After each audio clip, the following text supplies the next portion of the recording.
নমস্কার বন্ধুরা, ডোনার রান্নাঘরে আপনাদের সকলকে স্বাগত জানাই। ঠাকুরবাড়ি স্পেশাল অসাধারণ স্বাদের নিরামিষ মোচার পাতুরি জামাই ষষ্ঠী সিরিজে এটি আমার দ্বিতীয় রেসিপি। আসুন দেখে নেওয়া যাক আমি কেমন করে বানাই আজকের এই রেসিপিটি।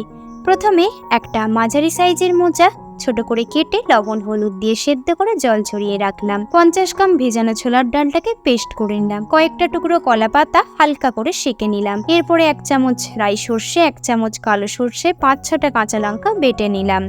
একটা বোলের মধ্যে সেদ্ধ করা মোচা, পেস্ট করা ছোলার ডাল, হাফ কাপ কোরানো নারকেল, পেস্ট করা সর্ষে কাঁচা লঙ্কা বাটা, 2 চামচ সর্ষের তেল, 1 চামচ চিনি, স্বাদ মতো লবণ দিয়ে উপকরণটাকে ভালো করে মিশিয়ে নিতে হবে।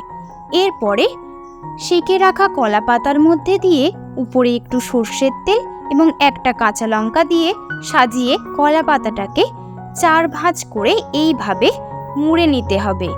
তারপরে সুতো দিয়ে এইভাবে চারিদিক দিয়ে ফাঁস দিয়ে সুন্দরভাবে আমি মুড়ে নিলাম। এইভাবে প্রত্যেকটা পাতুরিকে আমি তৈরি করে নেব। এরপর তাওয়াতে অল্প একটু তেল ব্রাশ করে কলা পাতার মোড়কগুলোকে পরপর দিয়ে ঢাকা দিয়ে কম আঁচে 15 থেকে 20 মিনিট রান্না হতে দিলাম।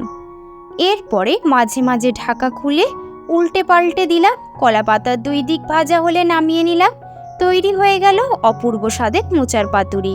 আমি একটা খুলে দেখালাম কতটা লোভনীয় হয়েছে। আপনাদের মতামত ভিডিওতে জানাতে ভুলবেন না। ভিডিওটি যদি ভালো লেগে থাকে লাইক করে প্রিয়জনের সাথে শেয়ার করে নেবেন। আর আপনি যদি চ্যানেলে নতুন হয়ে থাকেন তাহলে সাবস্ক্রাইব করে নেবেন এই রকম নিত্য নতুন ভিডিও পাওয়ার জন্য। ধন্যবাদ।